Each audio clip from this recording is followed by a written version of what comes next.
Shalom, apa kabar teman-teman yang dikasihi Tuhan Yesus Kristus? Selamat berjumpa kembali di ibadah pada hari ini.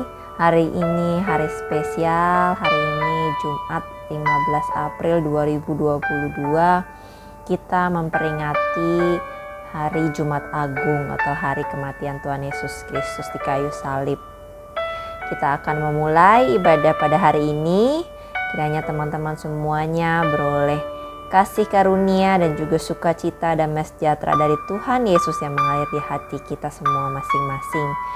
Mari teman-teman kita mengambil waktu untuk bersaat teduh sejenak sebelum kita memulai ibadah kita. Kita persiapkan hati pikiran kita untuk siap beribadah serta menerima kebenaran firman Tuhan. Mari kita tundukkan kepala, kita mengambil waktu saat teduh.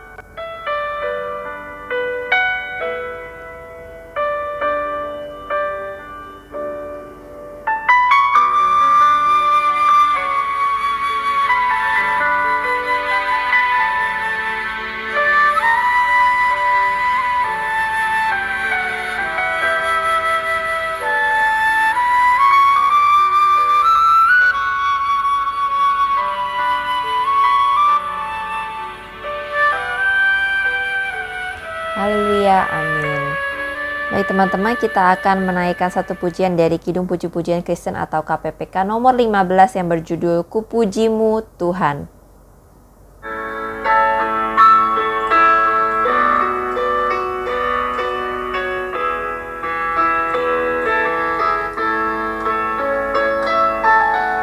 Katakan, ku bersyukur Tuhan. Ku bersyukur Tuhan, oh ku puji namamu di antara semua bangsa di bumi. Kasih-Mu tak berubah, melebihi langit, kesetiaan-Mu sampai di angkasa tinggi.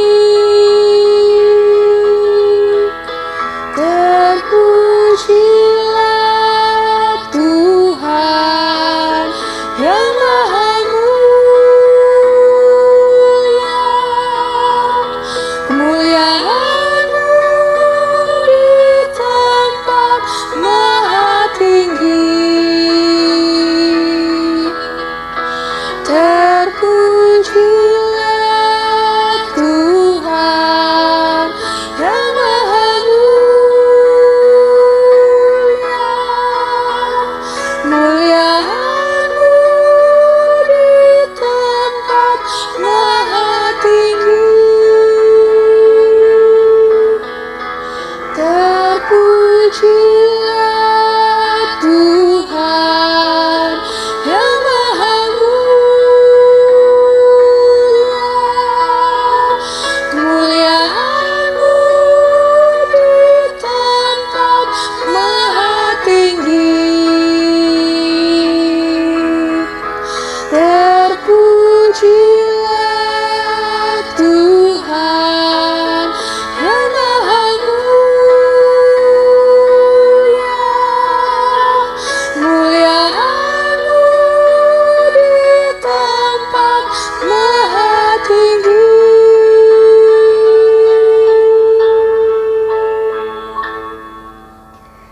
Mari teman-teman kita bersatu hati di dalam doa. Allah Bapa yang bertata dalam kerajaan sorga, kami mengucap syukur untuk kebaikan Tuhan yang boleh kami nikmati sampai pada hari ini. Hari ini kami memperingati hari Jumat Agung, momen di mana Tuhan pernah mati di kayu salib untuk menebus kami daripada upah dosa yaitu maut. Kami bersyukur Tuhan sebagai anak-anak-Mu, kami beroleh kasih yang begitu amat besar dari Engkau. Kami pada hari ini mau mengingat pengorbanan Tuhan di kayu salib bagi kami semua manusia yang berdosa. Kami mau beribadah dengan sungguh-sungguh pada hari ini. Kami memohon pimpinan Tuhan supaya Tuhan yang memimpin ibadah ini dari awal pertengahan hingga akhirnya Biar Roh Kudus-Mu juga yang memimpin hati kami masing-masing dimanapun kami berada, sehingga kami dapat dengan sungguh-sungguh datang kepada Tuhan, memuji Tuhan, dan kami mau belajar dari firman-Mu. Berkatilah waktu yang indah ini Tuhan, kami mau menikmati persekutuan yang indah bersama dengan Tuhan. Di dalam nama Tuhan Yesus kami menyerahkan ibadah ini. Haleluya, amin. Teman-teman yang dikasihi Tuhan Yesus Kristus, pada kesempatan hari ini, di hari Jumat Agung, kita mau mengingat kembali kasih Allah kita yang begitu amat ajaib. Allah Bapa di sorga mengutus anaknya yang tunggal Tuhan Yesus Kristus ke dalam dunia bukan tanpa maksud. Pengutusan Tuhan Yesus Kristus ke dunia untuk mati di kayu salib adalah demi kita semua, anak-anak Tuhan, semua umat manusia yang berdosa. Pada kesempatan hari ini kita mau mengingat kasih Allah yang ajaib, kasih yang Tuhan telah tunjukkan kepada kita melalui kematiannya, kasih yang memperdamaikan antara kita dengan Allah Bapa yang sebelumnya kita terpisah jauh dari Allah Bapa karena keberdosaan kita semua. Kasih yang begitu amat indah yang membawa kita bisa menikmati hubungan yang indah bersama dengan Tuhan, yang membuat kita bisa memuji Tuhan melihat segala sesuatu yang Tuhan telah berikan kepada kita hingga detik ini. Mari teman-teman, sebelum kita masuk ke dalam pembelajaran firman Tuhan, kita mau belajar satu lagu pujian dari Kidung Puji-Pujian Kristen atau KPPK nomor 162 yang berjudul Kasih yang Ajaib.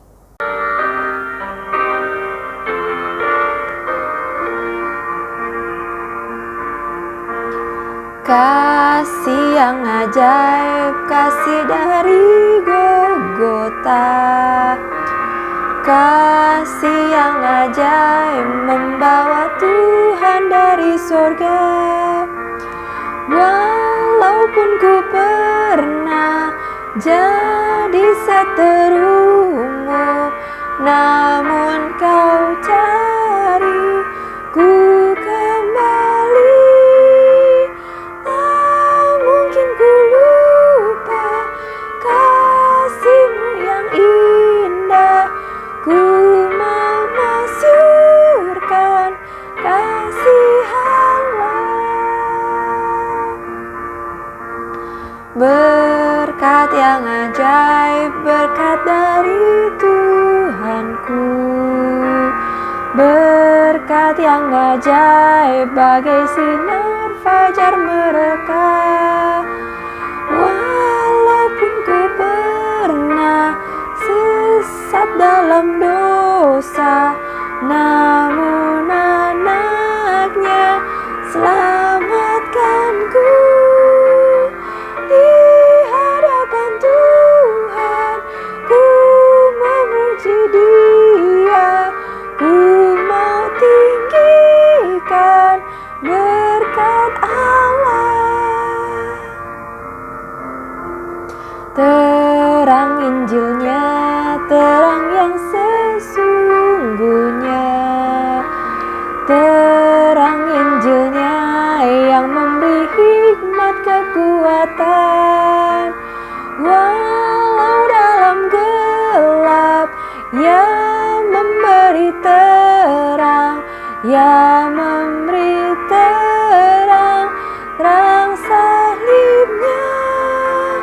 Ku mau serahkan hidup untuk memuliakannya, menuntun mereka kepadanya.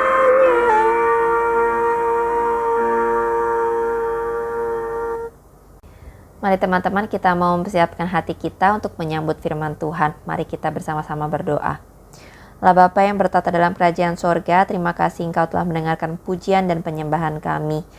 Sungguh kasih yang ajaib, kasih daripada Engkau Yesus Kristus yang telah mati di kayu salib, telah membawa kami ke dalam terang-Mu, membawa kami dalam kehidupan yang kekal, membawa kami menikmati janji keselamatan daripada Engkau. Tuhan, saat ini kami mau mendengarkan firman-Mu.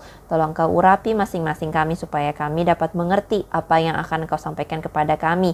Bukakanlah hati dan pikiran kami, Buatlah kami menjadi anak-anak yang mau mendengar firman-Mu dengan sungguh-sungguh. Engkau ubahkan kami, Engkau ajar kami, dan Engkau bentuk kami sesuai dengan kehendak-Mu melalui firman ini. Berikan kami pengertian dan berikan kami juga pimpinan daripada Roh Kudus-Mu sehingga kami dapat bersungguh-sungguh merenungkan firman-Mu. Terima kasih Tuhan Yesus, kami mau menyerahkan waktu pemberitaan firman Tuhan ini ke dalam tangan-Mu. Hanya di dalam nama Tuhan Yesus Kristus kami telah berdoa dan memohon. Amin. Teman-teman sekalian, hari ini kita memperingati hari Jumat Agung atau hari kematian Tuhan Yesus Kristus. Dalam bahasa Inggris, sering disebut istilah Jumat Agung ini adalah Good Friday. Hari Jumat yang baik ya, Good Friday. Tema kita pada hari ini adalah What's Good on Good Friday? Apa yang baik dari Good Friday itu? Bukannya ini kita mau mengenang kematian Tuhan Yesus Kristus di kayu salib. Harusnya perasaannya duka cita dong ya. Harusnya perasaan yang sedih ya. Tapi kenapa disebut Good Friday? Teman-teman, hari ini kita mau belajar hal yang baru bagi kita semuanya mengenai kematian Tuhan Yesus Kristus di kayu salib. Kalau biasanya orang Kristen terkenal dengan hari raya yang membahagiakan ya, seperti hari Natal, hari Paskah yang dikemas dengan bentuk-bentuk perayaan yang meriah, banyak hadiah ya. Tapi kita pun hari ini mau mengingat ada satu hari di mana Tuhan Yesus Kristus mati di kayu salib mengorbankan nyawanya bagi kita semua umat manusia yang berdosa. Hari Jumat Agung umumnya tidak dirayakan dengan meriah seperti hari Natal dan juga Paskah. Tapi tidak kalah penting untuk diingat teman-teman. Jika di hari Natal waktu itu kita mengingat bagaimana Tuhan Yesus pernah lahir ke dunia ini untuk satu misi yang sangat luar biasa. Bukan lahir untuk menjadi seseorang yang dipuja dan disembah dengan harta-harta di dunia ini, tapi lahir untuk melakukan satu misi, yaitu misi yang hari ini akan kita kenang, kematiannya di kayu salib. Tuhan Yesus datang ke dunia untuk menyelamatkan manusia dengan cara mati di kayu salib. Dan hari itulah yang mau kita ingat pada hari ini. Nah, apa hal yang bisa kita pelajari dari hari Jumat Agung ini? What's good on Good Friday? Apa yang Tuhan ingin kita ingat? Apa yang Tuhan ingin kita mengerti melalui momentum Jumat Agung atau kematian Tuhan Yesus di kayu salib? Sebelum itu, akan mengajak teman-teman untuk membaca satu bagian Alkitab. Sebelumnya kakak akan membacakan secara singkat ya proses bagaimana Yesus setelah minggu kemarin kita belajar Tuhan Yesus berdoa di Taman Getsemani.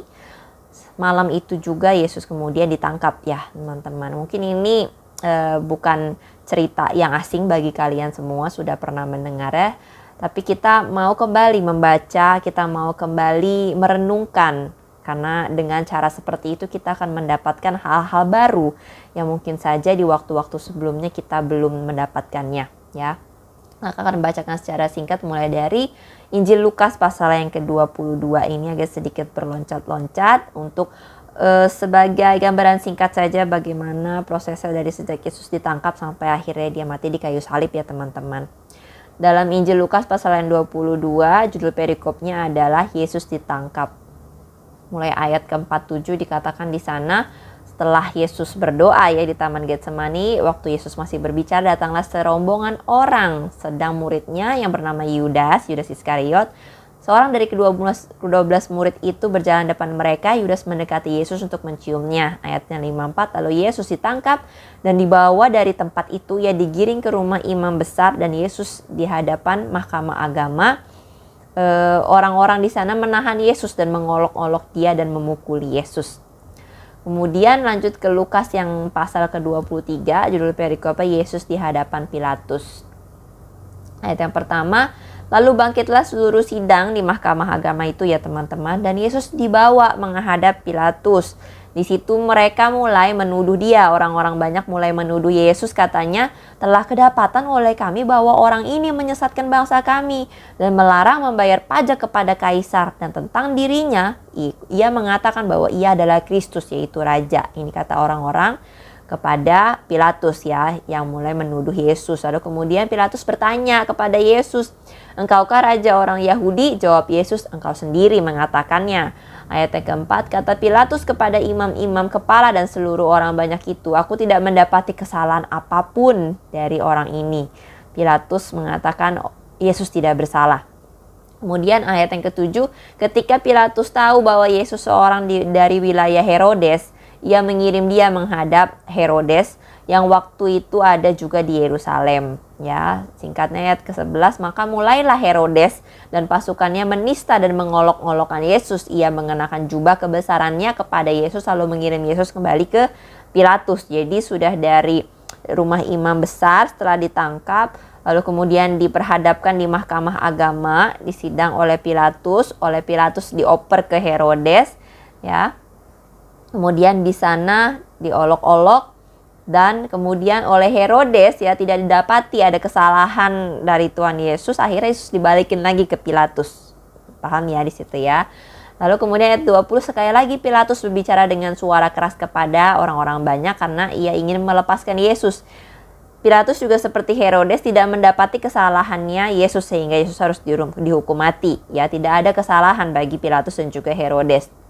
Makanya Pilatus bilang ingin melepaskan Yesus setelah Yesus disiksa. Ayat ke-21, tetapi orang banyak ya mereka berteriak membalasnya. Katanya, salibkan dia, salibkan dia. Ayat yang ke-22, kata Pilatus untuk ketiga kalinya kepada mereka, kejahatan apa yang sebenarnya telah dilakukan orang ini? Tidak ada suatu kesalahan pun yang dapat kudapati padanya yang setimpal dengan hukuman mati. Jadi aku akan menghajar dia lalu melepaskannya. Pilatus mau melepaskan Yesus. Kemudian ayat 23, tetapi dengan berteriak mereka mendesak dan menuntut, ya, orang banyak mendesak dan menuntut supaya Yesus disalibkan, dan akhirnya mereka menang dengan teriakan mereka. Ya, akhirnya Pilatus kalah suara dengan orang banyak yang mau menyalibkan Yesus. Lalu Pilatus memutuskan supaya tuntutan mereka dikabulkan, dan ia melepaskan orang yang dimasukkan dalam penjara karena pemberontakan dan pembunuhan itu sesuai dengan tuntutan mereka. Tetapi Yesus diserahkannya kepada mereka, kepada orang banyak untuk diperlakukan semau-maunya. Pada akhirnya Yesus harus menerima hukuman mati ya menurut tuntutan orang banyak. Kemudian kita masuk ke ayat yang 33. Judul perikop Yesus disalibkan, teman-teman. Ketika mereka sampai di tempat yang bernama Tengkorak atau Bukit Tengkorak, mereka menyalibkan Yesus di situ. Dan juga kedua orang penjahat itu, yang seorang di sebelah kanan dan yang lain di sebelah kiri.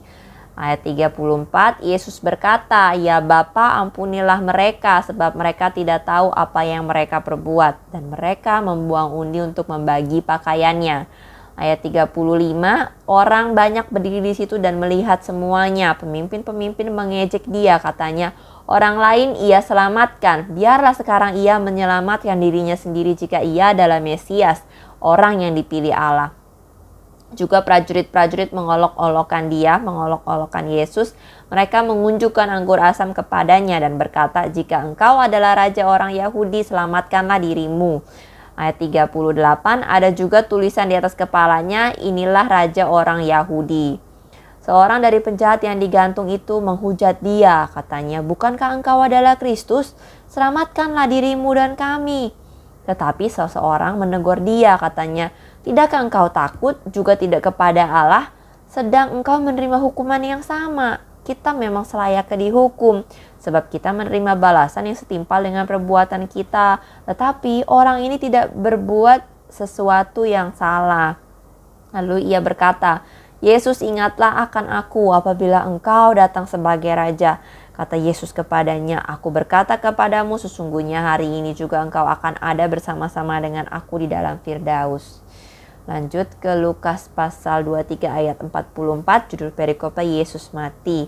Ketika itu hari sudah kira-kira jam 12, lalu kegelapan meliputi seluruh daerah itu sampai jam 3. Sebab matahari tidak bersinar dan tabir bait suci terbelah dua. Lalu Yesus berseru dengan suara nyaring, "Ya Bapa, ke dalam tangan-Mu kuserahkan nyawaku." Dan sesudah mereka berkata demikian, ia menyerahkan nyawanya. Ketika kepala pasukan melihat apa yang terjadi, ia memuliakan Allah, katanya, "Sungguh orang ini adalah orang benar." Dan sesudah seluruh orang banyak yang datang berkerumun di situ untuk tontonan itu melihat apa yang terjadi itu, pulanglah mereka sambil memukul-mukul diri. Ayat 49, semua orang yang mengenal Yesus dari dekat, termasuk perempuan-perempuan yang mengikuti Dia dari Galilea, berdiri jauh-jauh dan melihat semuanya itu.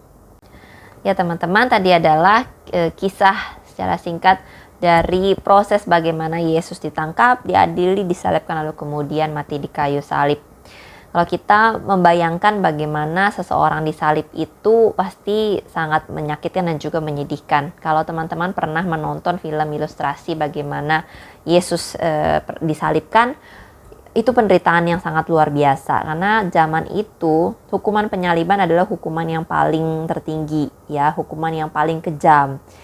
Hanya mereka yang kriminal, yang telah melakukan kejahatan sangat besar, mereka yang pantas untuk diberikan hukuman penyaliban.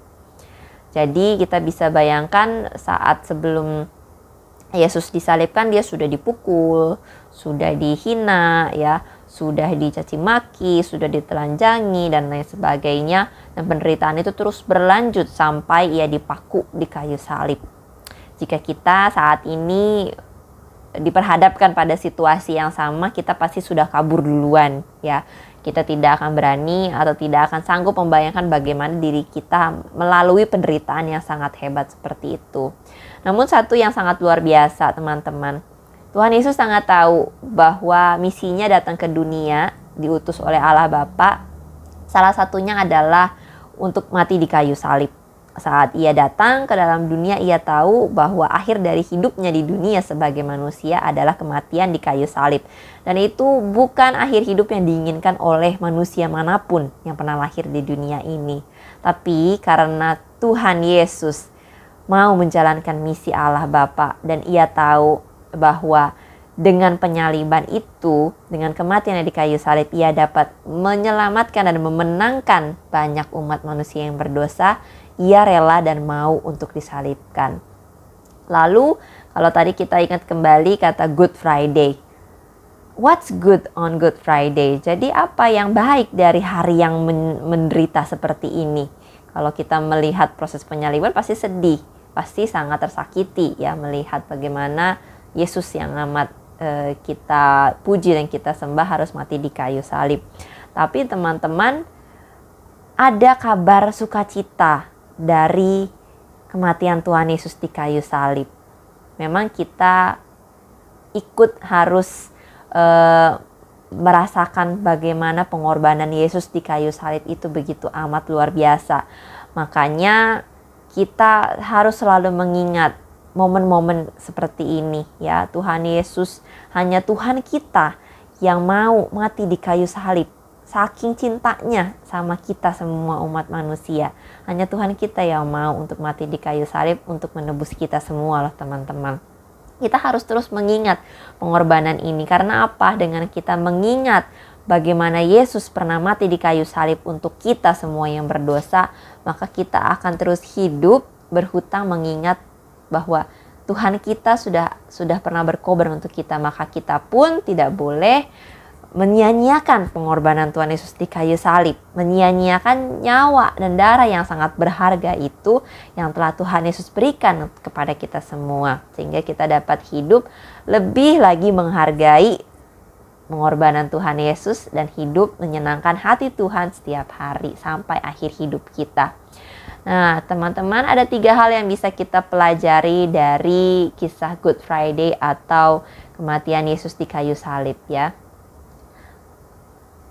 Kenapa Yesus mau mati di kayu salib? Ya, kita mau belajar ada 3 hal yang Tuhan Yesus tunjukkan kepada kita untuk kita ketahui bersama-sama, ya, sehingga kita bisa lebih menghargai pengorbanan Tuhan Yesus di kayu salib. Ya, kita bisa hidup lebih menghargai Tuhan Yesus yang memberikan nyawanya bagi kita. Hal yang pertama adalah kasih. Melalui salib Kristus, melalui kematian Tuhan Yesus mau menunjukkan kasih-Nya kepada kita. Dalam Yohanes 15 ayat 13 dikatakan, tidak ada kasih yang lebih besar daripada kasih seseorang yang memberikan nyawanya untuk sahabat-sahabatnya.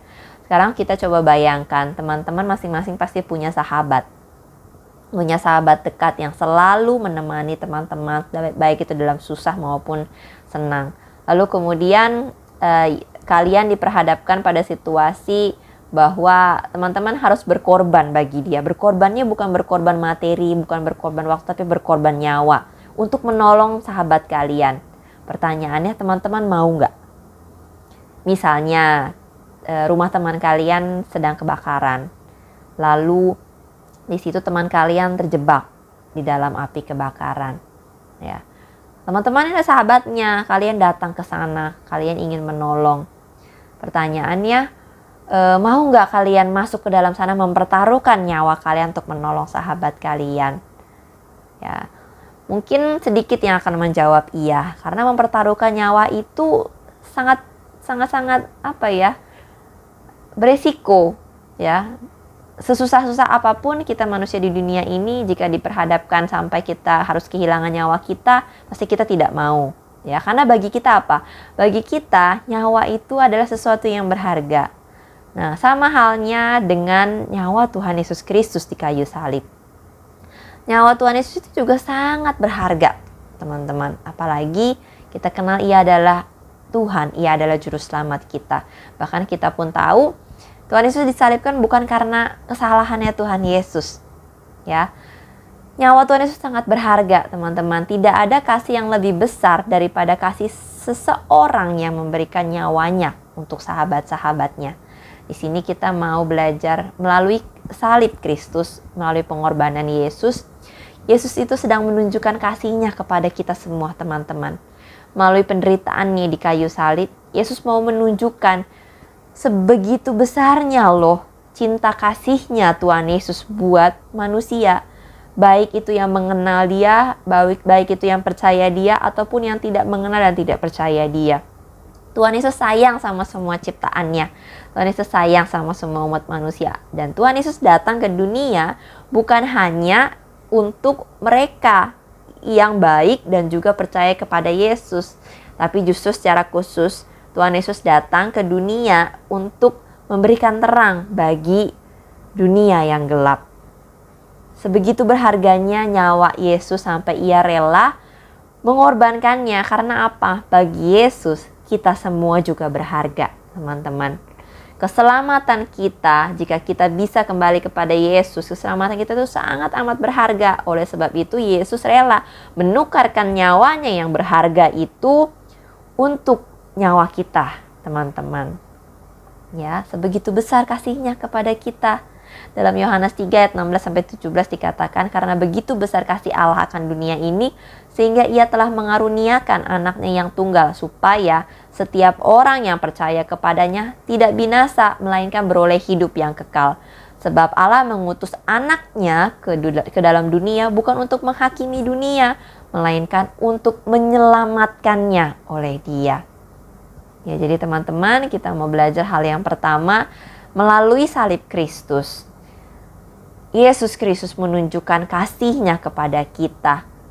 Ya, sehingga kita apa? Kita semua yang berdosa, yang sudah pernah berdosa, melakukan kejahatan, tidak menerima maut, tidak menerima kematian yang kekal, tidak binasa, melainkan kita beroleh hidup yang kekal. Ya, saat kita kemudian berbalik dari dosa kita kepada kebenaran, kepada jalan hidup yang benar, kepada Allah Bapa, maka kita akan dapat beroleh hidup yang kekal, teman-teman. Kita beroleh janji keselamatan yang daripada Allah. Ya, tentu saja saat kita berbalik dari dosa kita akan memperoleh hidup yang baik juga di dunia. Ya, kita akan bisa hidup dengan sangat amat bahagia karena kita tidak terikat lagi oleh dosa. Kita terbebas daripada ikatan-ikatan dan juga kita terbebas dari status sebagai budak dosa. Kita bisa kembali memperoleh kebahagiaan dan kebebasan serta kemenangan dalam Yesus Kristus. Jadi hal yang pertama kita mau belajar bahwa Yesus menunjukkan kasih-Nya yang amat ajaib, yang amat luar biasa bagi kita melalui kematian-Nya. Dan tidak ada seseorang pun di dunia ini yang sanggup melakukan hal yang sama seperti yang Yesus lakukan. Dan tidak ada ajaran agama manapun ya yang bisa melakukan seperti apa yang Yesus lakukan untuk kita. Kasih-Nya dan cinta Yesus kita itu, Tuhan kita, bukan cuma ngomong doang, bukan cuma cerita aja, tapi Yesus menunjukkannya tidak tanggung-tanggung. Dengan nyawanya Ia tunjukkan kasih-Nya bagi kita. Ya, Yesus kita adalah Allah yang hidup, Tuhan yang hidup, yang sanggup memberikan nyawanya untuk menyelamatkan kita, teman-teman. Hal yang kedua, kita mau belajar melalui salib Kristus, ya, melalui kematiannya, ada kerelaan di sana. Kita mau buka Yohanes 10 ayat yang 11 sampai 18, kita baca sama-sama. Yohanes 10 ayat 11 sampai 18. Ayat yang ke-11 dikatakan, "Akulah gembala yang baik. Gembala yang baik memberikan nyawanya bagi domba-dombanya. Sedangkan seorang upahan yang bukan gembala dan yang bukan pemilik domba-domba itu sendiri ketika melihat serigala datang, meninggalkan domba-domba itu, lalu lari, sehingga serigala itu menerkam dan mencerai-beraikan domba-domba itu. Ia lari karena ia seorang upahan dan tidak memperhatikan domba-domba itu. Akulah gembala yang baik, dan aku mengenal domba-dombaku, dan domba-dombaku mengenal aku. Sama seperti Bapa mengenal aku, dan aku mengenal Bapa, dan aku memberikan nyawaku bagi domba-dombaku. Ada lagi padaku domba-dombaku yang lain, yang bukan dari kandang ini. Domba-domba itu harus kutuntun juga, dan mereka akan mendengarkan suaraku, dan mereka akan menjadi satu kawanan dengan satu gembala.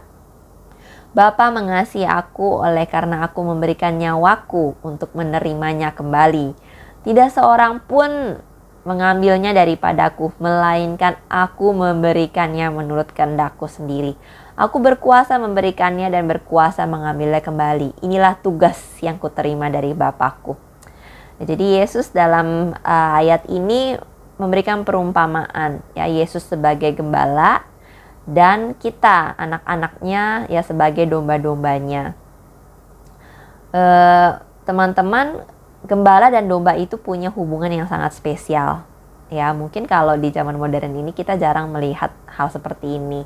Ya, di saat itu domba itu hewan ternak yang lumrah, ya, banyak sekali ditemukan, dan kemudian siapa yang bisa memimpin pergerakan domba-domba itu? Ya, itu namanya gembala, ya.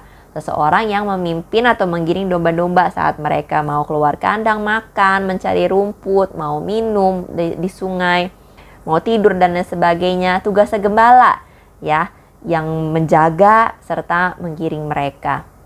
Dan seorang gembala ini bisa memimpin ratusan domba. Dan yang uniknya lagi, domba-domba sekalipun mereka hewan, mereka dapat mengenali suara gembalanya sendiri. Ibaratnya misalnya di sini sebelah kiri ada satu kumpulan domba-domba A, di sebelah kanan ada kumpulan lain domba-domba B. Masing-masing punya pimpinannya masing-masing, ya, punya gembalanya masing-masing. Tetapi saat domba yang A ini mendengarkan suara dari gembala yang B, dia tidak akan ikut karena dia hanya mengenal suara gembalanya sendiri, yaitu gembala yang A. Begitu juga dengan yang domba-domba B.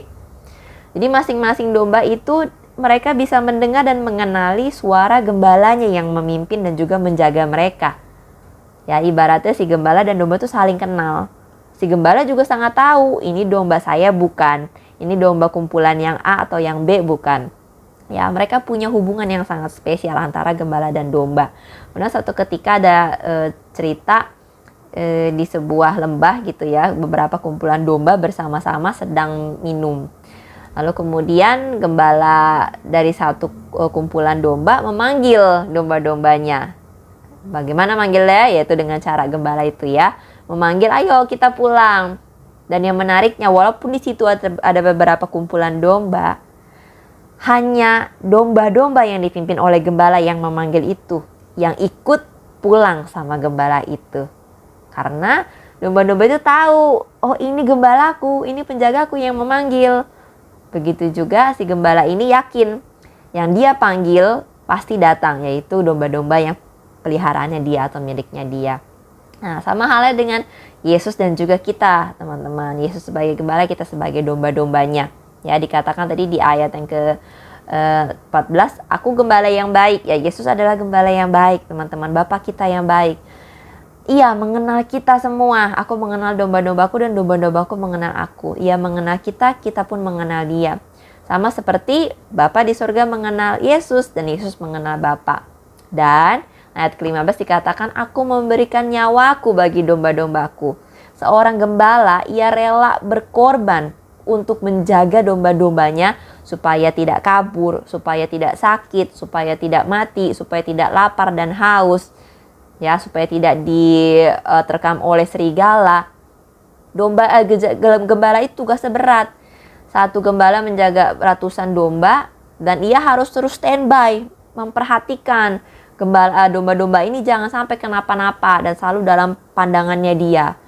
Ya, jadi tugas gembala itu sangat berat dan ia akan rela mengorbankan nyawanya demi melindungi domba-dombanya, teman-teman. Ya, jadi seperti Yesus juga nih. Ya, Yesus sangat memperhatikan kita. Yesus mengenal kita. Yesus sayang sama kita. Ya, tadi kan Yesus sudah menunjukkan kasihnya kepada kita. Ya, dan dia rela. Ya, ia rela untuk mengorbankan segala sesuatu yang ada dalam dirinya. Untuk apa, teman-teman? Untuk menjaga kita, untuk menjamin keselamatan kita semua. Dan melalui penyaliban itu, melalui kematiannya di kayu salib, Yesus menunjukkan kerelaannya itu. Ya, walaupun kelihatannya ya teman-teman, kalau kita baca bagian Alkitab tadi ya, proses dari mulai Yesus tahu bahwa dia akan mati di kayu salib sampai akhirnya dia disalibkan, kok kayaknya Yesus mau-mau aja ya. Kok kayaknya dia terpaksa gitu ya ikut misinya Allah ini. Kayaknya misi dari komandan Allah ini berat banget. Jadi mau gak mau Yesus ikut karena dia Tuhan. Tapi bukan seperti itu ya teman-teman. Tuhan Yesus rela ya, tapi dengan kesadarannya sendiri, bukan karena terpaksa. Berbeda ya, mungkin saat kita diminta tolong untuk misalnya terjun ke sungai, mengambil sesuatu yang terjatuh di sana, punya sahabat kita. Akhirnya kita nyebrang dan kita nyebur ke sungai gitu ya. Tapi kita terpaksa di situ. Nah, kalau Yesus lain kondisinya. Ia bukan terpaksa menjalankan misi kematian ini, tapi karena ia rela. Bagaimana kita tahu? Tadi di ayat yang ke-18 dikatakan, tidak seorang pun mengambilnya daripadaku, ya, mengambil nyawanya daripadaku. Tidak ada seorang pun. Melainkan aku memberikannya menurut kehendakku sendiri. Aku berkuasa memberikan nyawaku dan berkuasa mengambilnya lagi. Inilah tugas yang kuterima dari Bapakku. Ini ayat yang sangat luar biasa yang mengatakan kepada kita bahwa Yesus mati di kayu salib itu karena dia rela, teman-teman. Ia memberikannya menurut kehendaknya sendiri. Walaupun rasanya sangat berat, walaupun penderitaan itu sangat menyakitkan, tapi ia rela memberikannya. Karena apa? Sekali lagi karena kita berharga bagi Yesus. Karena Tuhan Yesus cinta dan juga mengasihi kita. Ia rela. Bagaikan gembala kepada domba-dombanya, ia rela mengorbankan apapun yang ada pada dirinya, hartanya, kenikmatan dunia, waktunya, bahkan nyawanya untuk menjaga semua kawanan dombanya supaya tidak ada tercerai-berai, supaya tidak ada yang mati, tidak ada yang sakit, tidak ada yang diterkam oleh binatang liar lainnya. Itu hal yang kedua ditunjukkan oleh Allah, oleh Tuhan Yesus Kristus di kayu salib, yaitu kerelaannya, saking berharganya kita ya teman-teman. Hal yang terakhir yang ditunjukkan Yesus melalui kematiannya di kayu salib adalah harapan. Adanya harapan. Yesus memberikan harapan kepada kita semua. Dalam 1 Petrus 1 ayat yang ketiga dikatakan, terpujilah Allah dan Bapa Tuhan kita Yesus Kristus, yang karena rahmat-Nya yang besar telah melahirkan kita kembali oleh kebangkitan Yesus Kristus dari antara orang mati kepada suatu hidup yang penuh pengharapan. Jadi teman-teman, betul Yesus pernah mati di kayu salib. betul ia pernah menggantikan kita yang harusnya mati dan disalibkan. Harusnya kita yang menanggung hukuman dosa itu kan, karena kita yang salah. Tapi Tuhan yang menderita di kayu salib mau menggantikan kita semua. Karena dia mengasihi dan juga karena kerelaannya kepada kita. Tapi tidak berhenti sampai situ. Ya, apa yang menjadi kesaksian seorang Kristen tentang Yesus Kristus bukan hanya soal kematiannya, tapi kebangkitannya. Ya, 2 hari lagi kita akan merayakan Paskah, kebangkitan Yesus dari kematian. Hari ini kita mengenang ia mati di kayu salib, tapi pada hari yang ketiga sesudah kematiannya ia bangkit. Ya, kebangkitannya setelah kematian di kayu salib itulah yang membawa harapan bagi kita semua, teman-teman. Ya. Karena kebangkitan Yesus membuktikan ia telah mengalahkan maut, ya, ia telah bangkit daripada orang mati, ia telah menjadi pembuktian, ya, kebangkitan pertama daripada orang mati, ya, untuk mewakili kita semua, untuk mendahului kita semua dari kematian kita terhadap dosa, ya, untuk memperoleh kebangkitan dan hidup yang kekal bersama dengan Allah Bapa. Dan setelah kematian Yesus Kristus di kayu salib, ya, akan diikuti oleh kebangkitannya, kemenangan daripada maut. Disitulah kita beroleh hidup yang penuh pengharapan. Ada harapan yang Tuhan berikan kepada kita, bahwa teman-teman, siapapun di antara kita yang saat ini masih terikat kepada dosa, yang masih belum mau melepaskan hal-hal duniawi yang membawa kita jauh daripada Allah. Tapi jika kita mau menyalibkan semua dosa-dosa itu, kita mau membunuh semua dosa-dosa dan juga kejahatan atau pelanggaran yang kita buat, kita meninggalkan dan lalu kita berbalik kepada Allah, maka ada harapan di sana. Ada harapan bahwa Tuhan akan kembali merangkul kita. Tuhan menyelamatkan kita. Tuhan tidak meninggalkan kita. Ya, saat kita ingin datang berbalik kepada Tuhan, saat kita sudah menyalibkan dan mematikan semua dosa kita, meninggalkan dosa-dosa masa lalu kita datang kepada Allah, ada harapan dari Allah. Ada harapan, yaitu beroleh hidup yang kekal, beroleh hidup di dunia juga yang baik. Ya, teman-teman. Jadi 3 hal yang mau kita pelajari dari kisah penyaliban Kristus dan juga kematian yang di kayu salib, yaitu yang pertama, Yesus mau menunjukkan kasih-Nya yang ajaib dan luar biasa yang begitu besar bagi kita. Ya, saking berharganya kita, Ia pun menunjukkan kerelaannya untuk mati di kayu salib. Ia rela memberikan nyawanya yang juga berharga, darahnya yang juga berharga untuk menyelamatkan kita, menggantikan kita supaya bukan kita yang menerima kematian itu. Dan yang ketiga, melalui penyaliban ini, Yesus menunjukkan bahwa kita punya harapan untuk hidup yang kekal, dan harapan itulah yang akan kita wujudkan, teman-teman. Ya, jadi melalui momentum hari ini kita mengenang kematian Yesus Kristus di kayu salib, kita mau lihat ada hal-hal yang indah yang Tuhan tunjukkan dan berikan kepada kita. Ya, itulah hal-hal baiknya, ya, ada kasih-Nya, ada kerelaan dan juga ada harapannya. Jadi teman-teman, hari ini dan juga seterusnya kita mau terus mengingat pengorbanan Yesus di kayu salib. Bagaimana Ia sebagai gembala yang baik rela memberikan nyawanya, memberikan sesuatu yang berharga untuk kita, saking kita berharganya bagi Allah. Jangan kita sia-siakan pengorbanan Yesus, jangan kita tukar dengan hal apapun di dunia ini. Jangan tinggalkan Yesus, karena Yesus sudah menunjukkan terlebih dahulu kasih-Nya bagi kita. Ya, bukan kita yang terlebih dahulu mengasihi Yesus, tapi Yesus yang sudah terlebih dahulu mengasihi kita. Kematian di kayu salib menunjukkan kasih-Nya kepada kita, teman-teman. Baik teman-teman, kita akan mengakhiri ibadah pada hari ini. Kita mau sama-sama merenungkan firman Tuhan ini, dan kita mau tunduk kepala kita dan kita berdoa. Allah Bapa yang bertata dalam kerajaan sorga, kami mengucap syukur Tuhan pada hari ini. Tuhan membukakan mata kami, membukakan hati kami, bahwa kematian-Mu di kayu salib bukan hanya sekedar kematian seorang karena kejahatan, tapi kematian-Mu di kayu salib adalah peristiwa yang sangat amat berharga, di mana Engkau menggantikan kami yang seharusnya kami orang-orang anak-anak yang berdosa menerima hukuman, tapi Tuhan menggantikan kami di kayu salib, memberikan nyawa-Mu yang amat berharga, karena Engkau menganggap kami juga lebih berharga, karena Engkau mengasihi kami, sehingga Engkau rela memberikan nyawa-Mu untuk menggantikan kami menerima hukuman daripada dosa, yaitu maut atau kematian. Terima kasih Tuhan Yesus untuk cinta kasih-Mu yang begitu amat ajaib dan luar biasa yang Tuhan telah tunjukkan kepada kami. Dan terima kasih untuk kerelaan-Mu ya Tuhan.